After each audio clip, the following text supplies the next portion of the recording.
오늘 민수기 33장을 통해서 말씀을 깨닫는 지혜와 응답받는 기도의 은총이 우리에게 넘치게 되기를 바랍니다.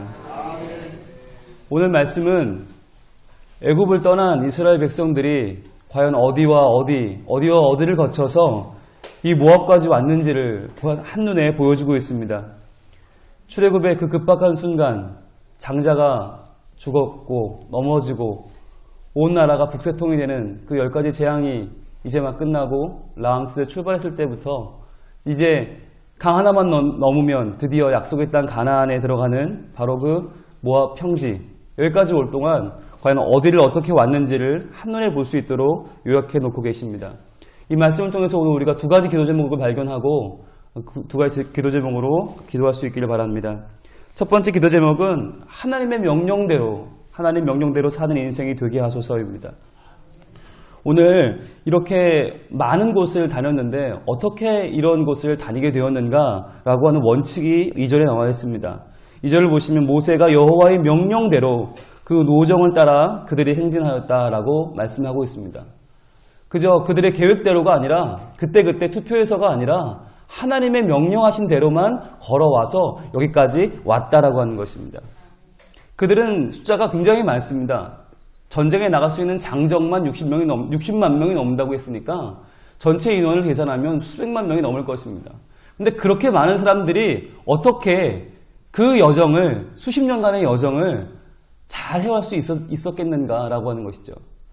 여러분, 여행을 갈 때 중요한 지침이 있지 않습니까? 짝수로는 가지 마라.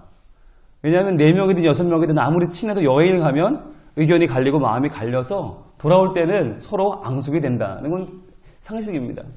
오죽하면 단 둘이 떠나는 신혼여행도 가서 마음이 안 맞아가지고 갈기갈기 찢어져 돌아오는 가정들이 많은 것을 우리는 봅니다.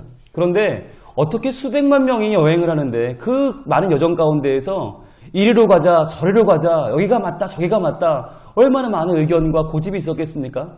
그런데도 그들은 한 가지 여정을 밟아왔습니다. 이것이 어떻게 가능했습니까? 바로 하나님의 명령을 따라서 그들이 갔기 때문입니다. 이렇게 하나님의 명령을 따라서 갔던 여정이었기 때문에 그들은 오히려 살 수 있었습니다. 만약 그 중에서 일부가 떨어져서 우리는 일로 가겠다, 우리는 절로 가겠다라고 했다면 그 험난한 광야를 결코 그들은 지나지 못했을 것입니다. 하나님의 명령 따라갔기 때문에 하나님의 손길이 그들을 지켜주셨습니다. 그래서 낮에는 그 뜨거운 광야를 구름기둥으로 그 구름기둥을 가려주셔서 시원하게 가게 하시고 밤에는 불기둥이 나타나서 그들을 추위에서 건져주시고 배고프면 메추라기 떨어지고 만나 떨어지고 그렇게 그들이 광야 생활을 건너온 것입니다. 하나님의 명령대로 사는 것은 우리가 명령을 지키는 것 같지만 알고 보면 우리가 명령을 지키는 것이 아니라 명령이 우리를 지키는 것입니다. 우리가 하나님의 법도를 지키는 것이 아니라 하나님의 법도가 우리를 지키는 것입니다. 오늘날 우리도 마치 이스라엘 백성들처럼 광야 같은 인생을 살고 있지 않습니까? 오늘날도 우리는 참으로 춥고 참으로 외롭고 참으로 힘든 삶을 살고 있지 않습니까? 그런데 이럴 때에 우리가 그저 우리 생각대로 이쪽은 날 것 같다 저쪽은 날 것 같다라고 판단하는 것이 아니라 하나님 우리에게 말씀하여 주시옵소서. 명령하시면 그 명령대로 가겠습니다. 그 명령대로 가는 길이 하나님이 나를 지키시는 하나님의 길인 줄로 알고 가겠습니다. 라고 하는 결단이 필요한 줄로 믿습니다. 그래서 우리의 갈 길을 다 간 마지막 때에 우리도 고백할 수 있기를 바랍니다. 하나님, 제가 새벽마다 나와서 하나님 말씀 받고 그 말씀을 지키며 살았는데 그런 줄 알았는데 그게 아니라 하나님 말씀이 저를 지켜주셨군요. 하나님 감사합니다. 라고 하는 그 마지막 고백을 우리 다 같이 드릴 수 있기를 바랍니다. 두 번째 기도 제목은 언제든지 떠나고 진치는 준비된 인생을 살게 하소서라는 것입니다. 오늘 5절부터 시작해서 무려 49절까지 계속 나옵니다. 어디를 떠나 어디 진치고 어디를 떠나 어디 진치고 읽다가 막 저를 헷갈릴 정도로 그렇게 많은 절들에서 어디를 떠나 어디를 진치고라는 지명들이 나옵니다. 왜 이런 지명들이 나옵니까? 왜 이렇게 복잡한 곳을 그들은 지나야만 했습니까? 그들은 끊임없이 떠나고 진치는 인생을 살아야만 했습니다. 그런데 그들이라고 해서 왜 떠나는 게 즐겁기만 했겠습니까? 그들이라고 해서 왜 물 좋은 곳이 없었겠고 왜 초원 좋은 곳이 없었겠습니까? 아무리 이스라엘 백성이 유목민이라고 하지만 그들은 애굽에서 오랜 동안 정착 생활을 했기 때문에 정착이 좋은 것을 그들은 또 알고 있습니다. 계속해서 옮겨 다니는 것 힘든 일입니다. 이사해 보신 분들 아시겠지만 그거 보통 일이 아닙니다. 그런데 이들은 단 며칠 만에 움직이고 몇십일 만에 움직이고 잊을만 하면 또 움직이고 잊을만 하면 또 움직이는 거예요. 그것이 얼마나 이들에게 힘들었겠습니까? 하지만 그들은 그래도 하나님 명령하시면 가라 하시면 갔습니다. 가라 명령하시면 구름기둥 움직이면 따라가고 불기둥 움직이면 따라갔습니다. 그렇다면 왜 하나님은 이들을 이렇게 계속해서 이동하게 하셨을까요? 왜 이들을 계속 떠나고 진치는 인생을 삼으셨을까요? 그것은 바로 아직 이들이 약속의 땅에 이르르지 않았기 때문입니다. 아직 이들이 변화의 과정 중에 있기 때문에 여기서 포기하면 완성되지 않고 그저 이들이 하나님 백성이 아니라 변두리 인생으로 광야 가운데 끝나버릴 것을 아셨기 때문에 하나님은 계속해서 이들을 독려하시고 재촉하셔서 가나안 땅까지 그들을 몰아가셨던 것입니다. 분명히 이들이 구원받은 것은 맞아요. 애굽에서 탈출한 건 맞아요. 애굽에서 탈출해서 그 죄악의 땅, 우상 가득한 땅에서 벗어난 것은 맞습니다. 그리고 바로의 총칼이 따라오는 그 목숨을 잃을 것 같은 위기를 넘어선 것은 맞습니다. 하지만 그렇다고 해서 그들이 약속의 땅에 이미 도착한 것은 아니지 않습니까? 아직까지 그들에겐 갈 길이 남아 있습니다. 그들의 신앙의 여정은 완성된 것이 아니고 계속되는 변화를 겪으면서 그들은 더욱더 성장해 가야만 합니다. 그래서 하나님은 그들에게 그 길을 가게 하십니다. 힘들다고 해서 귀찮다고 해서 광야 한가운데에서 머무를 수는 없는 것 아닙니까? 하나님은 그래서 그들에게 다시금 떠나고 진치도록 그들을 인도하십니다. 우리도 오늘날 보면 떠나고 진치는 인생을 계속 살고 있지 않습니까? 이만하면 된 것 같습니다. 이쯤이면 된 것 같다 싶은데 하나님은 다시금 말씀하십니다. 다시금 떠나라. 다시금 진쳐라. 또 다시금 떠나라 말씀하십니다. 아니 우리 구원 받았잖아요. 하나님도 구원 받았으니까 됐잖아요. 하나님은 그걸로 만족하지 않으십니다. 네가 그게 물론 구원 받았다 하지만 이것이 내가 약속한 땅의 끝은 아니다. 더 가자.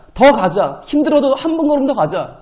그래서 예수님 닮은 인생, 예수님처럼 건강한 교회, 예수님처럼 건강한 가정들이 되게 하시고 우리가 하고 있는 그 일들을 더 잘하고 더 위대한 일을 행해서 하나님의 이름을 드러내는 그날까지, 그래서 하나님께서 우리를 구원으로 이끄신 그 목적이 완성되는 그날까지 하나님은 계속해서 우리를 가라고 하십니다. 과정 가운데 있는 우리 모두에게 하나님은 그래 피곤하냐? 쉬자. 잠깐 지자 하십니다. 하지만 거기가 끝은 아닙니다. 다시금 떠나라고 하십니다. 더 나은 미래가 있다고 하십니다. 더 위대한 인생이 있다고 하십니다. 이 시간에 혹시나 삶 가운데 지쳐서 이제 그만 가고 싶어요. 너무 힘들어요. 죽겠어요 라고 하는 인생이 있다면, 그러한 심령이 있다면 다시 한번 하나님의 손을 붙들고 일어서시기 바랍니다. 하나님 우리를 사랑하시기 때문에 계속해서 가자고 하십니다. 더 나은 하나님의 땅, 그 완성되는 그 순간까지 우리를 계속 걸어가라고 하십니다. 오늘 부른 찬양 기억하시죠? 나의 영원하신 기업 생명보다 귀하다. 나의 갈 길 다 가도록 나와 동행하소서. 주께로 가오니 나의 갈 길 다 가도록 나와 동행하소서. 우리의 발걸음은 힘들고 지치지만 때로는 정말 못 걷겠지만 그 지친 발걸음 한 걸음 더 내디디면 그 발걸음이 주께로 가까이 가는 발걸음인 줄로 믿습니다.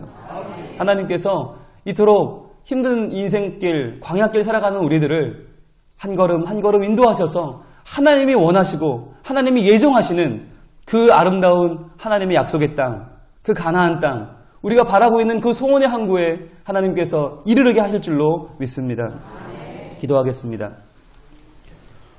중국 상해에서 근무 중이신 두 분 집사님께서 11조 원금을 어문을 통해 저희 본교회로 드리셨습니다.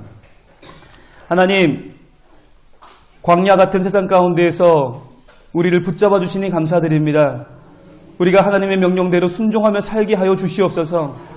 우리의 욕심을 따라서 여기가 좋사오니 주저앉지 않게 하시고 혹은 낙심하여 포기하지 않게 하여 주시고 다시금 일어나 다시 떠나고 다시 진치며 하나님 나라를 바라보며 전진하는 삶을 살게 하여 주시옵소서.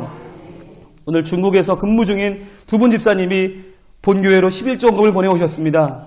멀리 이역 땅에서 일하는 일 쉽지 않겠으나 그 땅에도 하나님 함께 계신 줄로 믿사오니 하나님이 그 땅에서도 더 완성되는 인생을 향해서 더 전진하며 더 성장하며 더 성숙한 인생으로 하나님 인도하여 주시옵소서. 이 가정을 하나님께서 친히 복주시고 도와주시옵소서. 또한 오늘도 우리 동신교회에 복을 주시되 특별히 담임 목사님 건강을 지켜주시고 이 시대를 이끌어가는 놀라운 말씀의 능력과 영적인 권세를 허락하여 주시옵소서. 또한 그 말씀을 듣고 따라가는 우리도 평안을 받아 우리의 영혼과 가족이 살고 교회가 살고 민족이 사는 복을 허락하여 주시옵소서. 예수님 이름으로 기도드립니다. 아멘.